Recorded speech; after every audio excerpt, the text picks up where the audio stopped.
Hey everyone, so today I am going to be going over Maya.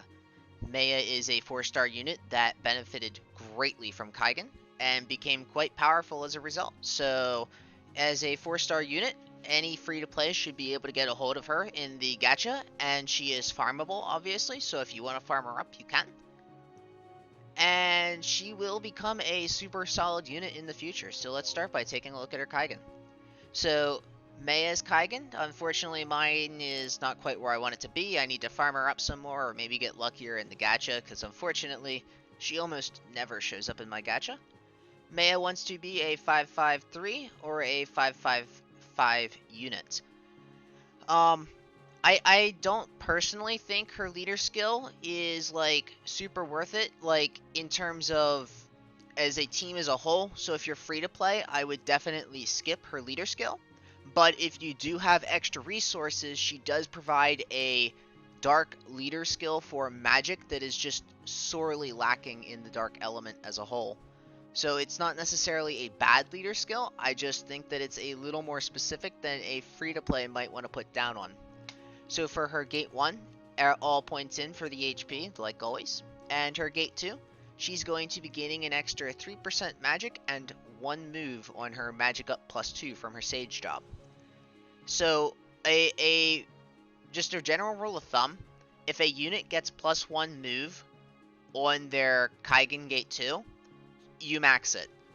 Extra move in this game is incredibly valuable. Like, it is incredibly valuable, especially if you can get it on an ability or passive that you're already going to be running. So in some cases, on some units, like for instance on Magnus, you might sacrifice the ninja move passive for extra damage in global right now, because his damage is a little low if you run his move.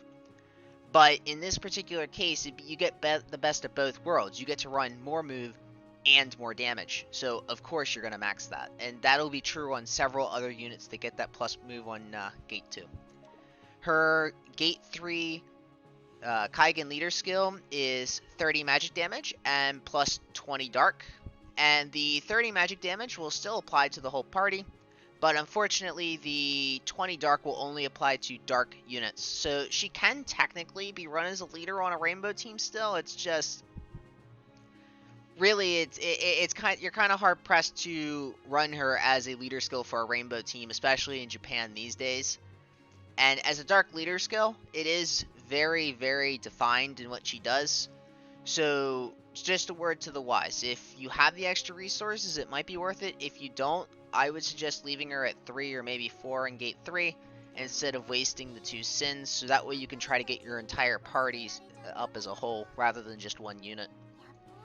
Now for her loadout, she's going to be running her Sage main, and then for the sub, you could run her Sage sub or you could run her Bishop sub to get extra heals.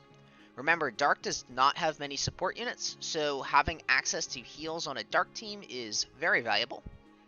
For her reactive, she will be using her Ninja Job Enchantment reactive, which will give her a similar reactive to Perfect Evade from like Bolt or Euros from the Twin Blade jobs.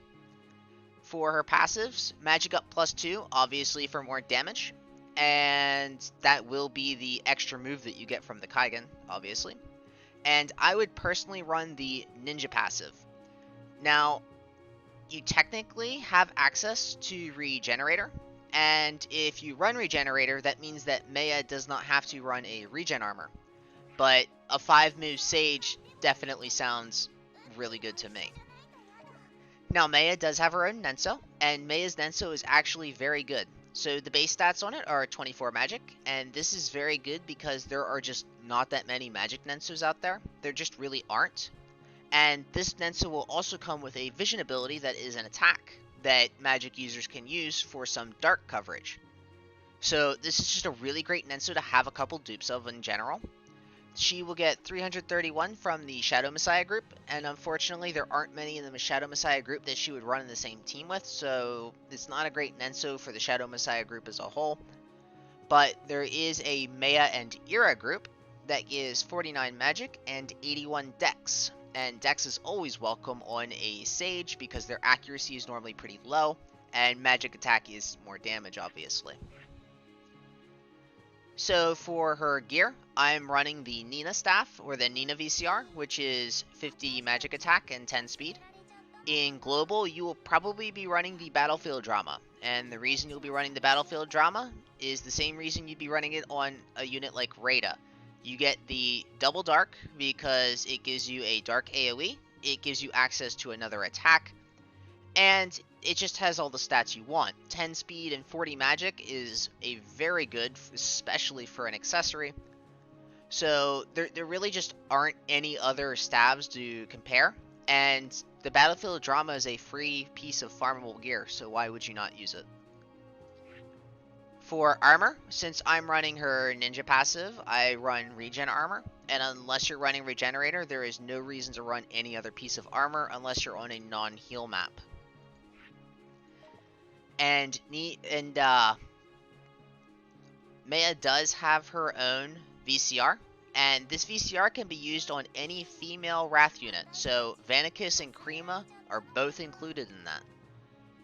And the stats for it are 25 max joules, 1 jump, and 15 magic modifier.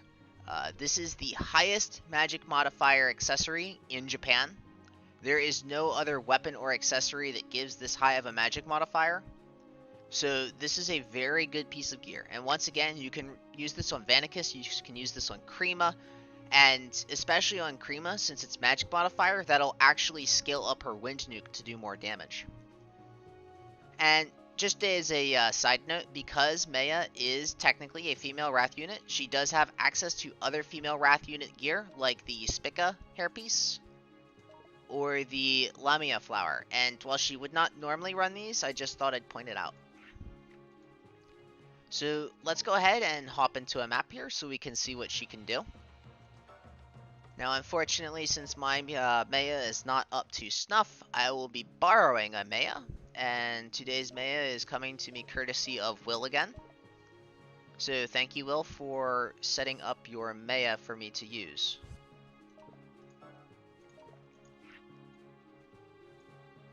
And he seems to have life belt on his, but that's just whatever. You can really just run whatever HP gear you need.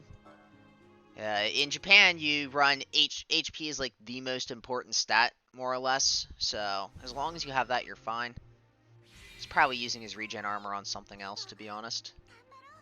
So let's go ahead and charge up first turn. Now you'll notice there's only 2 casts on the charge up, so you do need to be sparing with this. Like, you want to save it for like times that actually matter. Let's go ahead and hop up here and see what Maya is capable of. So she does have access to this dark single target magic attack, and this is the only dark magic attack she has in her kit outside of her VCR, or not her VCR, her Nenso Vision ability. And that's doing 5k on neutral and 6.5k on light units, which is pretty good damage. I do want you to remember that when I ran my Rada video, Rada did not have a leader skill. And in this particular instance, I have a 555 Maya leader skill. So she is getting a lot of damage modifier from the leader skill right now that Rada didn't have, which is why the difference is so apparent. But I just thought I'd point that out. So let's take a look at her other skills, because she still has these awesome Sage skills. And she can almost hit 8k on elemental weaknesses with these AoEs. 7k, 8k on light units, and about 7k on neutral units. And that's really good damage. So Maya can just completely wipe out like a set of ads or trash mobs. Well, she doesn't necessarily have boss nuking potential like Bashini might. Maya's really good at cleaning up. And she has access to her heals. And with this charge up, I'll probably do it without a charge up here so you can actually see it like the way it's supposed to look. But she does have access to heals, which is a nice part of the kit. And Maya does have this last skill right here, and this is her Nenso Vision ability. And as you can see, this is definitely her hardest hitting attack. and it is a small AoE, but it's nice to have, and if you do want to nuke down a boss, this is the attack to do it with. So let's go ahead and check this out.